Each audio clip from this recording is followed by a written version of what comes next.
Hey everyone, what's going on? Hope you're having a great one. This isn't going to be some stiff patch note reading. I'll tell you what changed, why it matters moment to moment, and where I'm seeing that the biggest quality of life improvements out in the wild Kalos fieldwork. And yes, there are some stealth wins here that don't look huge on paper, but feel great once you're battling, catching, and ranking again. Let's start with the headline adjustment. Ranked battles finally feel like they respect your time. The ranking system still gives you that climb itch, but the punishing, oops, one bad match and your points tank vibe is gone. Points are now tuned by your current rank, and crucially, they don't drop based on the result in the same harsh way anymore. What that means in practice is that you can queue up without bracing for a nasty dip just because a match snowballed out of your control. You still need to play well to move up, obviously, but the whole thing is less swingy and more progress-oriented. On top of that, per-match rewards have been added or boosted, which sounds minor until you're sitting on a pile of materials and tickets that keep your team moving from good enough to actually optimized without an extra grind cycle.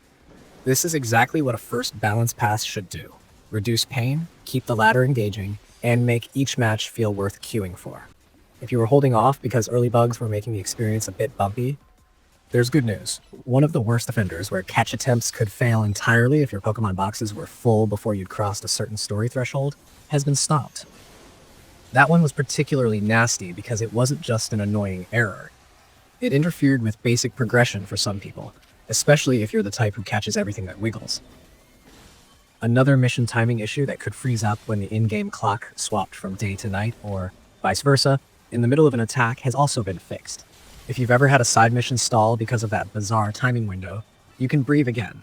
Those tasks should complete as intended now. These are the kind of fixes that don't look flashy, but remove the little pebbles in your shoe that make a long session feel off. There's also a practical bit you should know before you boot up and try to go online. You need this update installed to access online features, and local communication won't play nice with older builds. If your friend hasn't updated yet, you won't be able to connect for local wireless until they do. That can catch you out if you're planning a couch co-op evening or a quick local session, so maybe ping your group chat first and make sure everyone's patched up. Now, if you're the competitive type or you've been itching to earn Mega Stones through Ranked, this is where things get genuinely exciting. The developers have already outlined how Ranked rewards are being made more accessible, starting with Season 2. The gist is that certain stones that were previously locked behind pretty high thresholds have been nudged down a rank, and the new season's featured reward is more reasonably placed as well. For example, the Greninja-specific stone moving down, and Delphox's stone shifting to a friendlier tier means you're not staring up a cliff just to get the one key item your partner needs to feel complete.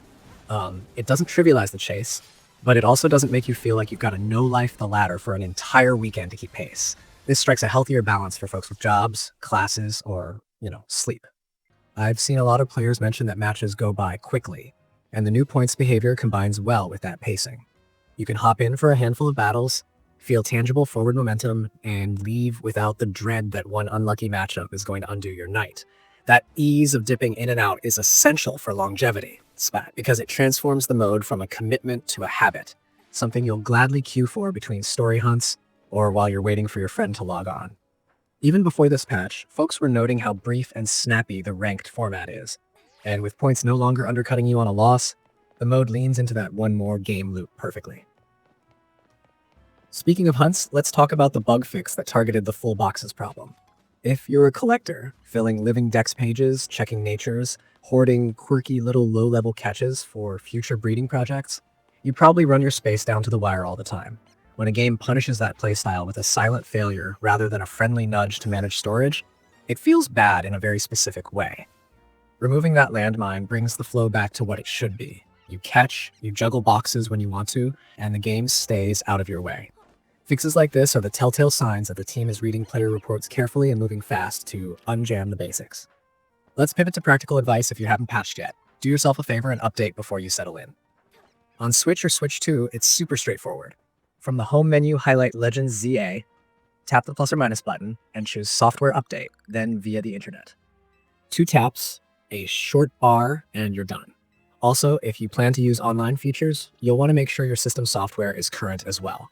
Just pop into System Settings, scroll to System, and check for a system update while you're there.